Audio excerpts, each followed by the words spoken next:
श्री अक्रूर जी महाराज रथ लेकर के आज वृंदावन आए मथुरा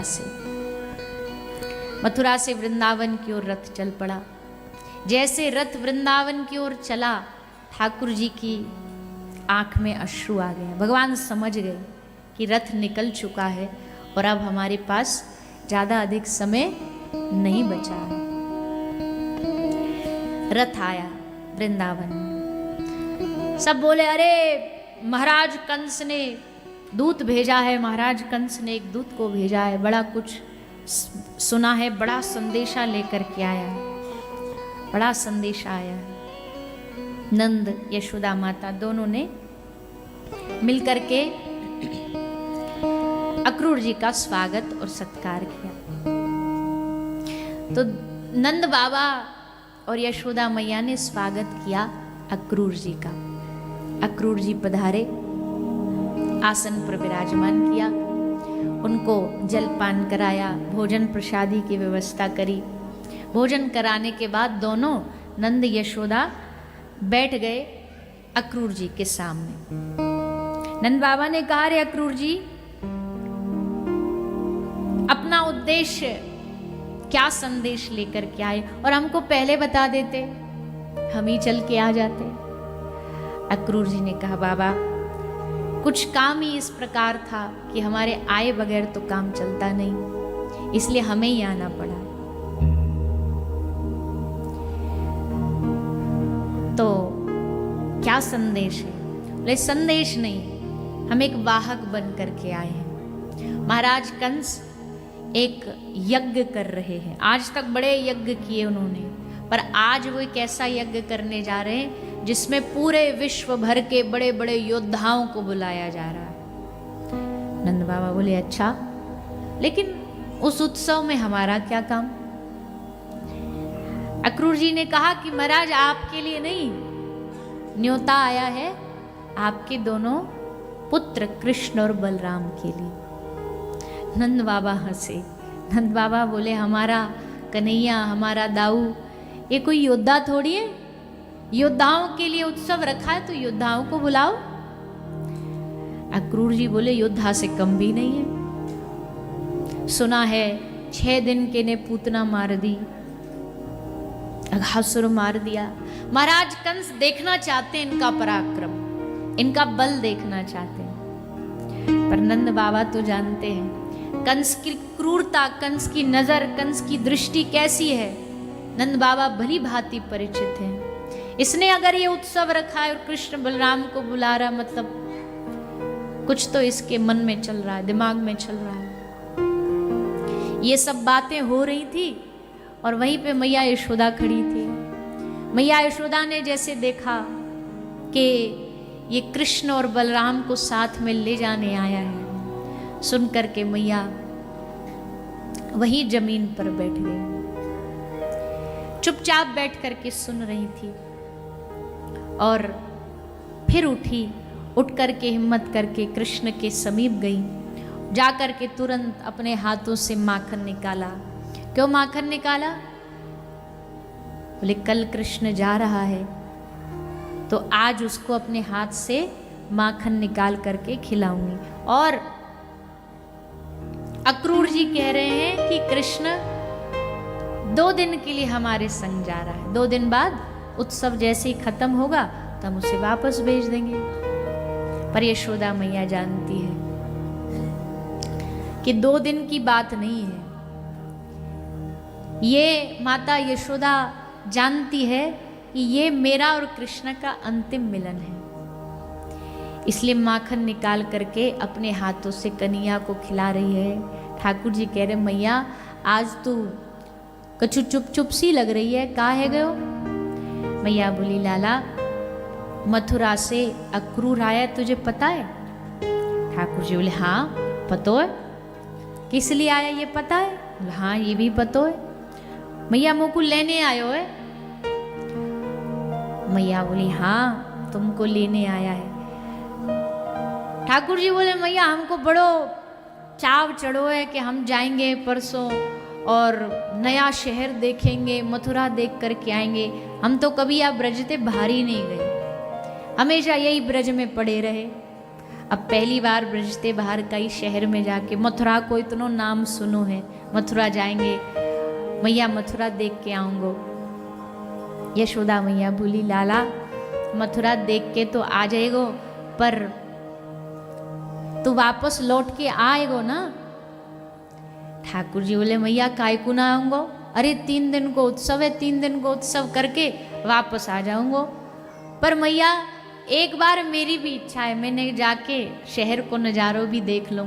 और मैया तू ही तो कहे कि आगे जाके तो को ब्रज को राजा बनाऊंगी, पूरे ब्रजमंडल को राजा बनाऊंगी। अब ब्रज को राजा का ऐसी बन जाऊंगा मैं, मुँह में लखन तो कुछ है नहीं राजा बनने जैसे। अब राजन के बीच में जाऊंगो तो नेका दुनते कछु सीखूंगो राजा बनने के गुण, या ब्रज में रहते रहते तो मुँह में कोई गुण नहीं आए, वह चोरी कर भी आई है। और मैया तू चिंता काय को कर रही, मैं परसों वापस आ जाऊंगी। ठाकुर जी खूब सांत्वना देते हैं यशोदा मैया को, पर ठाकुर जी भी जानते कि ये हमारी सब बातें हैं लीला करने के लिए, तो हमें ये हमारा अंतिम मिलन है ब्रज का। महाराज पूरी रात्रि ब्रज की गैया, ब्रज के पशु, ब्रज के पक्षी सब नंद भवन में आंगन में खड़े हो गए, पूरी रात खड़े रहे बाहर। क्यों? सबका हृदय जानता है कि आज अंतिम रात है, अपने कन्हैया को हम जितना जी भर के निहार सकते निहार लें, उसके बाद फिर देखने मिलेगा कि नहीं मिलेगा।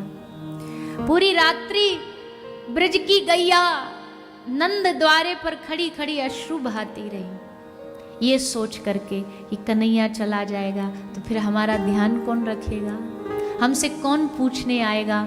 हर दिन सुबह उठते ही उठते पहला नियम हमसे पूछने कन्हैया आते, मैया तू ठीक है? गौ माता का ध्यान, मेरा ध्यान रखते, मेरे बछड़ों का ध्यान रखते। सामने खड़ी होकर के गाय रंभा रही है, मोर आज मयूर की आंखों से झरझर अश्रु बह रहे हैं। हमको जिन्होंने अपने अंग में सबसे उच्च स्थान दिया, हमको अपने माथे पर बिठाया, वो श्याम सुंदर अगर चले गए ये ब्रज छोड़ के तो हम कैसे जिएंगे। शुक, पिक, मयूर, कोयल, अरे ब्रज को तो कृष्ण दर्शन की ऐसी आदत बन गई थी कि ब्रज की कोयल भी कुहू कुहू कहना भूल गई थी, वो भी कुहू कुहू छोड़ करके कृष्ण कृष्ण बोलना सीख गई। सुबह ब्रज के मयूर मोर भी सबकी सुबह तभी होती थी, ब्रज में सूरज निकलने से सुबह नहीं होती थी, ब्रज की सुबह तब होती थी जब कृष्ण का चेहरा देख लेते थे। या अब ब्रज में सुबह हो गई, अब प्रातःकाल हो गया। शुक पिक मोर बाहर खड़े खड़े, वृक्षों, पूरा वृंदावन के जितने पक्षी हैं सब अपना अपना आशियाना छोड़ के आज नंद भवन में डेरा डाल लिया सबने। यशोदा मैया कहती है नंद बाबा से, मेहर देखो तो आज इतना हल्ला क्यों हो रहा है, ये बाहर क्या मेला लगा है। ग्वाला बाहर खड़े हैं, क्यों? कन्हैया जैसे ही तैयार होगो हम वहां को हाथ पकड़ के जबरदस्ती खींच लेंगे, कन्हैया को जावे ना देंगे। गोपियां खड़ी हैं, किसी ने जा करके वृषभानपुर में बरसाने में श्री किशोरी जी को बताया। गोपियों की हिम्मत नहीं हो रही श्री राधा रानी को कुछ बोलने की, क्योंकि बाकी सब तो विरह सहन कर सकते हैं, लेकिन ये किशोरी जी जो कोमलांगी हैं, एक क्षण का विरह भी इनके लिए युग के समान, वो प्रियतम से बिछो कैसे स्वीकार करेंगे। फिर भी हिम्मत करके सबने वृंदा देवी को मनाया, वृंदा को कहा तू जाके बता। वृंदा देवी आई, श्री किशोरी जी के सामने आकर के बोली, हे श्यामा जी, नंद भवन चलोगी? श्री किशोरी जी बोली मेरी मति तो बावरी है ही है, पर मुझे लगता है वृंदा तू तो एकदम ही बावरी हो गई। समय देखा है तूने? सूरज ढल गया, आधी रात हो गई है। इस समय क्या मैया बाबा जाने देंगे? और जाने भी देंगे तो यशोदा मैया को क्या बोलेगी? मैया पूछेगी क्यों आई है, तो क्या बताएगी? वृंदा देवी ने कहा नहीं, हम सबका मन कर रहा है कि आज जाएं, जाकर के श्याम सुंदर का दर्शन करके आए। किशोरी जी बोली चलो, तुम सबका मन है और मेरा तो हर समय मन रहता ही है, पर अब तुम्हारा मन है तो तुम्हारे मन में मैं भी अपना मन मिला लेती हूँ।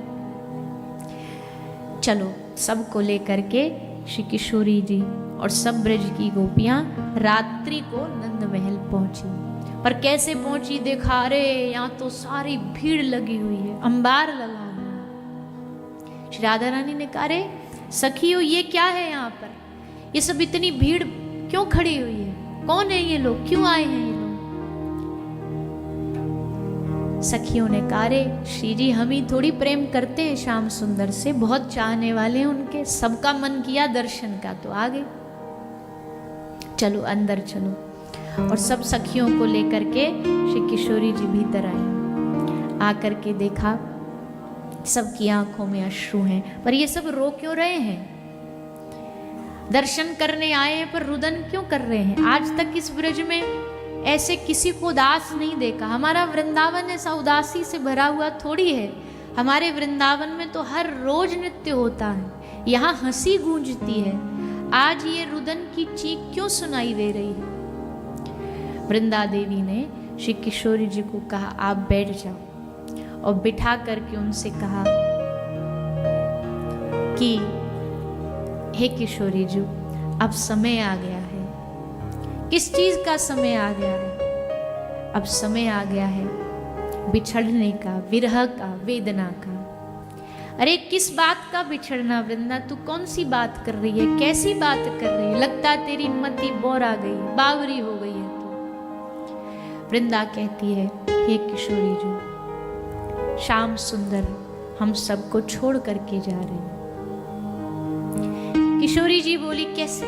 क्या मैं कोई सपना देख रही हूँ? कभी कभी ऐसा सपने में होता है मेरे साथ कि सपना आता है कि श्याम सुंदर से वियोग हो गया, वो हमें छोड़ करके चले गए। लग रहा अभी भी मैं कोई सपना देख रही हूँ।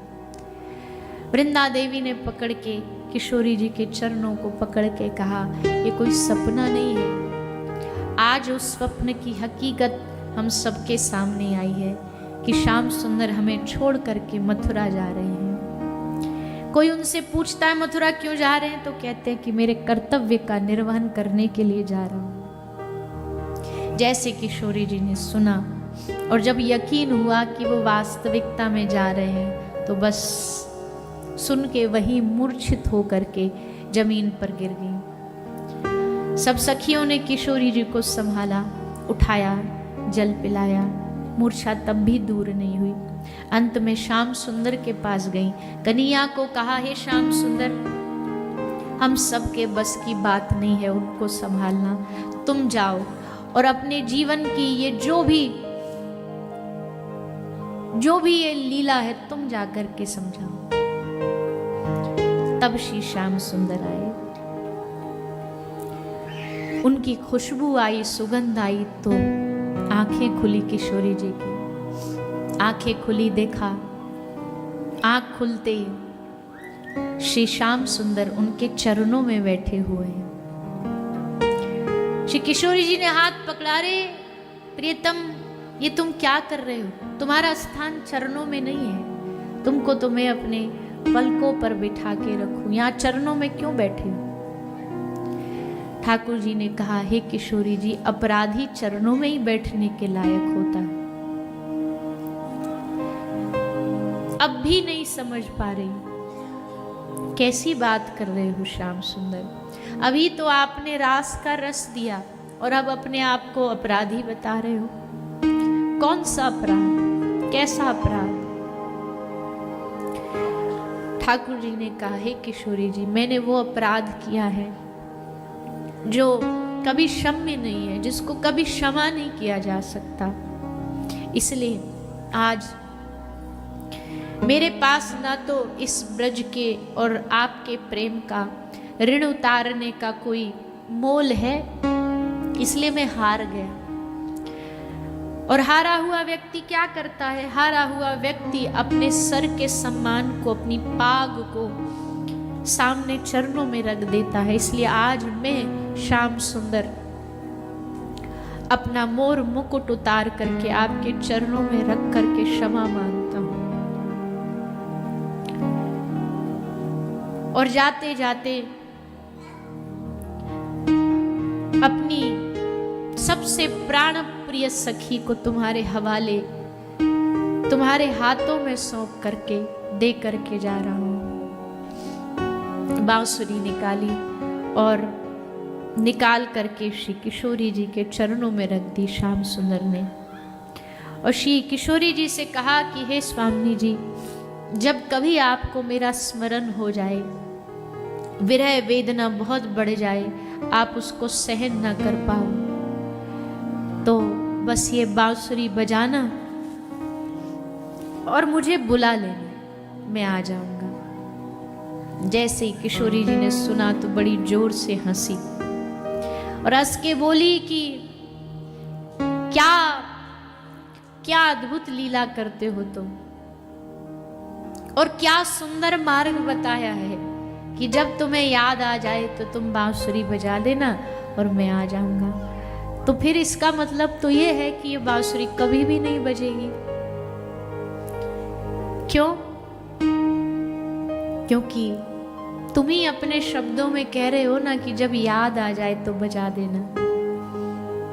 याद तो उसको किया जाता है जिसको कभी भूला जाता हो। जो कभी भूला ही ना जा सके उसको उसकी याद का प्रश्न भी नहीं उठता। हमारे लिए तो आठों याम, हर पल, हर क्षण हमारे जीवन में केवल आप ही हो। लेकिन हाँ, तुम देके जा रहे हो तो इस बांसुरी को मैं अपने पास सुरक्षित रखूंगी और जब आओगे तो तुम्हें वापस लौटा दूंगी। ठाकुर जी ने श्री जी से कहा कि ये ब्रज मैं तुम्हारे हवाले छोड़ करके जा रहा हूं। आज से ये ब्रज के सुख की जिम्मेदारी है किशोरी जी, तुम्हारी है। यहाँ का ध्यान रखना, इस ब्रज का ध्यान रखना। और हाँ, एक बात और, चाहे एकांत में जाकर के कितने भी अश्रु बहा लेना, लेकिन कभी इन ब्रज के लोगों के सामने अपने अश्रु न गिरने देना, क्योंकि आप ही न संभलोगी तो ये ब्रज कैसे संभलेगा।